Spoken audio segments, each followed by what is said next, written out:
آپ صلی اللہ علیہ وسلم نے اس معاشرے کے لوگوں سے ایک ایسی جماعت تیار کی جسے آج 1450 سال ہو چکے ہیں۔ جس چیز پر وہ متحد تھے وہ توحید تھی، جس چیز پر وہ جس کے خلاف تھے وہ شرک و بدعت تھا اس دور کا۔ جس چیز نے ان کو مختلف رنگ و نسل سے ایک قبیلے کا حصہ بنایا وہ فکر توحید تھی اس ٹائم۔ آپ صلی اللہ علیہ وسلم نے اخوت اور محبت، عقیدہ اور توحید کی بنیاد پر ایک ایسا نظم پیش کیا کہ اگر ایک کٹتا تو دوسرا علم اور جھنڈا سنبھالتا، اور تیسرا اگر اپنا گردن اور خون پیش کرتا اللہ کی راہ میں تو پیچھے ایک جماعت کھڑی ہوتی تھی جان دینے کے لیے۔ اور یہ وہ لوگ تھے 10-15 لوگ جاتے اور ریاستوں کی ریاستیں ہلا کے رکھ دیتے۔ نہ نبوت اللہ نے رومیوں کو دی، نہ فارسیوں کو دی، نہ مصریوں کو دی۔ اللہ نے آخری وقت کا امام کھڑا کیا تو عرب کی سرزمین سے کھڑا کیا۔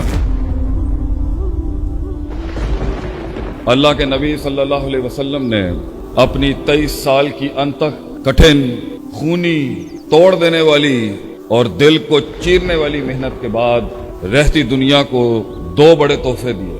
ایک قرآن دیا جس میں اللہ فرماتا ہے لقد من اللہ علی المؤمنین اذ بعث فیہم رسولا من انفسہم یتلو علیہم آیاتہ ویزکیہم ویعلمہم الکتاب والحکمہ، کہ انسانیت اپنی سیاسی اعتبار سے، اجتماعی اعتبار سے، ریاستی اعتبار سے، اپنی معاشرتی اعتبار سے جس ڈگر پہ بھی ہوگی، اللہ کا دیا ہوا حل دنیا میں آ چکا ہے۔ نبی نے اپنی 23 سال کی محنت میں اس کے علمی، اس کے حسی، اس کے مانوی، اس کے فزیولوجیکل، اس کے ایبسٹریکٹ ساری اپلیکیشن اس کو دنیا میں دے دی ہے، جب بھی انسان چاہے اس سے فائدہ اٹھا سکے۔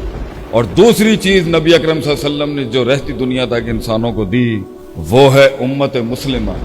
آپ صلی اللہ علیہ وسلم نے اس معاشرے کے لوگوں سے ایک ایسی جماعت تیار کی جسے آج 1450 سال ہو چکے ہیں۔ دس از دی 52nd جنریشن آف دی مسلم امہ۔ ٹوٹی ہے، پھوٹی ہے، کمزور ہے یا ضعف ہے، مگر آج اٹ از اسٹل نبی اکرم صلی اللہ علیہ وسلم کی بنائی ہوئی آرگنائزیشن آج بھی ایگزسٹ کرتی ہے اور آج بھی کارواں چل رہا ہے چاہے جس بھی حال میں۔ اور اس امت کی سب سے بڑی اینٹ، سب سے بڑا وصف اور سب سے بڑی بنیاد تھی عقیدہ اور اخوت۔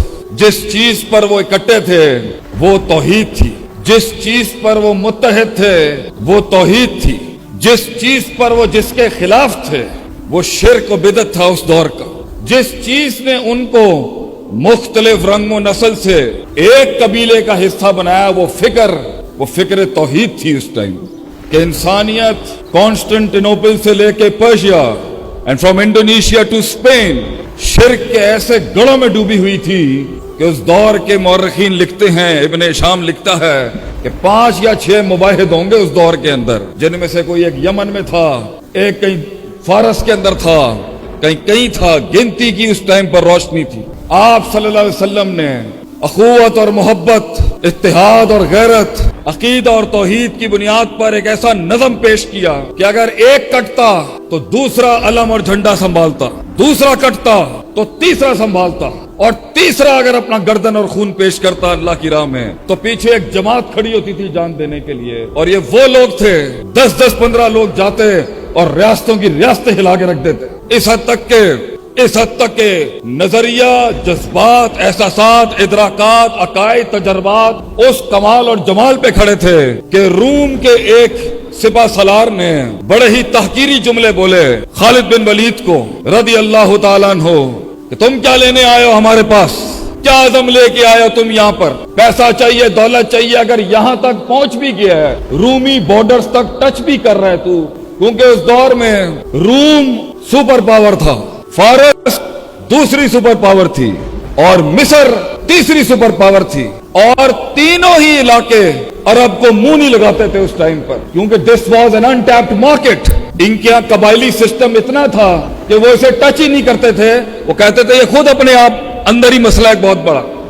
یہاں سے اللہ نے نہ نبوت اللہ نے رومیوں کو دی، نہ فارسیوں کو دی، نہ مصریوں کو دی، اللہ نے آخری وقت کا امام کھڑا کیا تو عرب کی سرزمین سے کھڑا کیا۔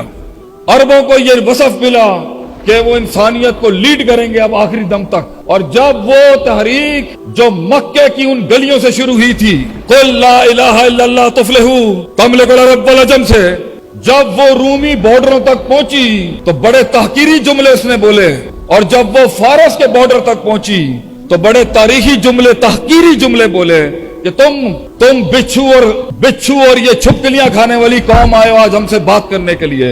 تو بڑے تاریخی جملے بولے خالد بن ولید رضی اللہ عنہ نے۔ یہ سوچ تھی، یہ معیار تھا، یہ انقیاد تھا، یہ اعتقاد تھا۔ This was the belief system of the Muslim at that time کہ اِنَّا قَوْمٌ، ہم قوم ہیں وہ، نَحْنُ نُحِبُّ شَرْبَ الدِّمَاءِ، ہمیں خون پینے کا بہت شوق ہے، اور ہمیں پتا چلا ہے قد بلغنا کہ رومیوں کا خون اس علاقے میں سب سے میٹھا ہے، ہم خون پینے آئے، تمہارا خون پی کے جائیں گے تمہارا۔ یہ وہ نظریے تھے جو زہر کے پیالوں کو امرت بنا دیتا تھا اس ٹائم پر، اور نبی اکرم صلی اللہ علیہ وسلم کی محنت سے ریاستی سطح پہ مسلمان دنیا پہ چھا گئے۔